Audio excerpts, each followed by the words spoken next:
showing you how I've simplified my process, sped up my shipping it's pretty efficient. I still think there's a couple things I could change, and it's more like organization in sizing of boxes. That's about the only thing I could change to speed it up anymore.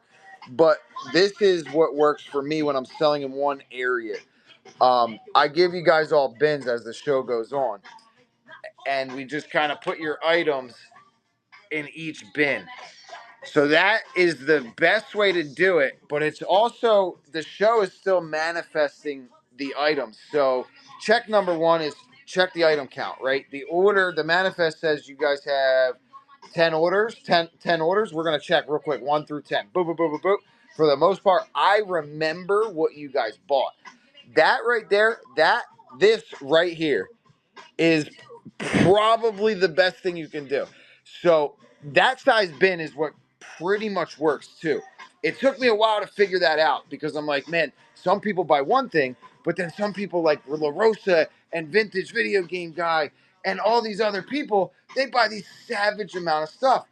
This bin works the best, and a lot of times La Rosa during shows will go out of the box. Just give that buyer another box, and then you're good. Then is what happens from there. We pull up your orders on the computer here, and then we go over to here. This is the shipping zone. Your order one at a time. Boom, boom. I am selling at Packers tonight, yes. And then we just slam everything down. Boom, boom, boom. That right there actually I think works the best for bubble wrap. This size bin works the best for the bubble wrap too, by the way. It's easy. It goes out. You just throw it back in. Boom. Now, the reduced shipping part gets a little tricky, and sometimes it can be, in full actuality, it can get expensive. Let's talk dollars and cents for a little bit. It can get expensive if you have buyers like La Rosa or Vintage Video Game Guy, and they just buy. So, like, you might sell in my shows, let's say, when I was selling 100, 150 items, La Rosa might have bought 20, 30, 40 of those items. And sometimes I would spend 30, 40, 50 bucks on just La Rosa's shipping. However, for me, the way my numbers work and the way I acquire things, it doesn't really matter. Because in the end, it ends up that you're going to do it for about 2 buyers per show, depending on the volume and the adjustments that you can use through the 5 adjustments. It ends up being that shipping will cost you about 3 to 5% of your show's gross at the end of it. But your bid prices, in my actual data, bid prices are way higher when you do the reduced shipping. Bid prices are definitely higher. And now, the technical part here. This is the part that where people will get tripped up. You do 1 pound. Now your shipping, has to be in the main profile. You're going to go to your main profile shipping, not per show. And you're going to make sure that every show after that gets scheduled this way. 0 to 5 pounds goes ground. Anything else over 5 pounds goes to flat rate. Now, La Rosa has probably, with her box, and Tiki have probably already went over 5 pounds. And we know that they're not going into flat rate, right? That's crazy, right? Why would you do that if you already know that? Because there's other buyers tonight that are going to hit 5 pounds with comics that will fit in flat rate, and then I wouldn't have paid the adjustment to come out of ground. Whatnot's contract is $9.21 for any flat rate box. So when you do it $9.21 and you end up with buyers that have 5 pounds that can fit in a flat rate, you don't pay, because the default after 5 pounds takes you to ground again and you start paying.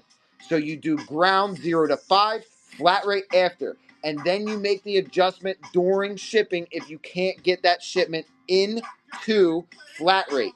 Do you follow? Give me thumbs up. That was quick. Do you guys follow me there? That was for like a more advanced seller somebody that's probably done a little bit to understand what I just said. If you want me to slow that down, I can slow that down a little bit for you.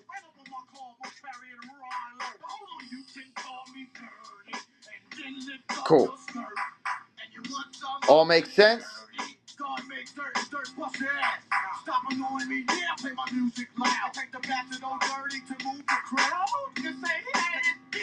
Yeah, so the post office gets crazy. The post office is wild. Let me read what you just said again. I had someone buy 3 flat rate boxes of comics with $9.21 max shipping, and I put in one box, and the post office wanted an extra $120.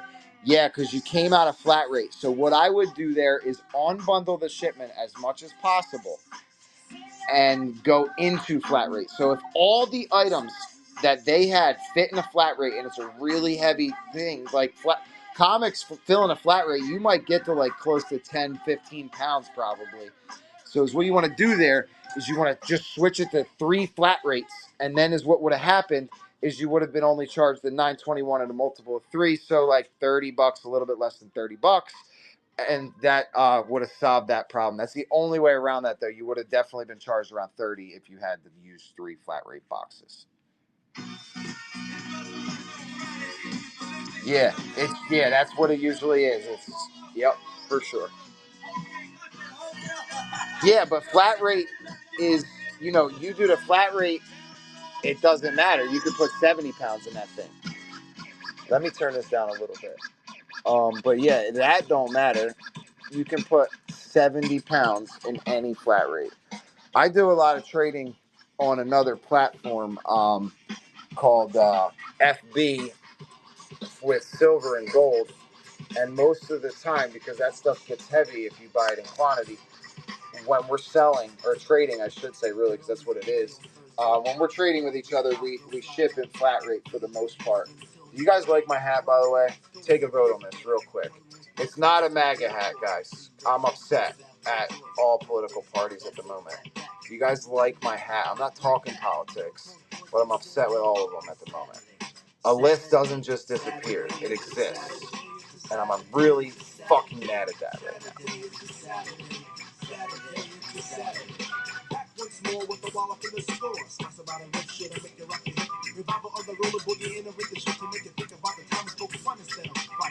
All right, let's get back to it. Ghostbusters sealed PS4. Ghostbusters sealed PS4. Ready to go. Guys, look what the fuck just happened. It went to 30 seconds again.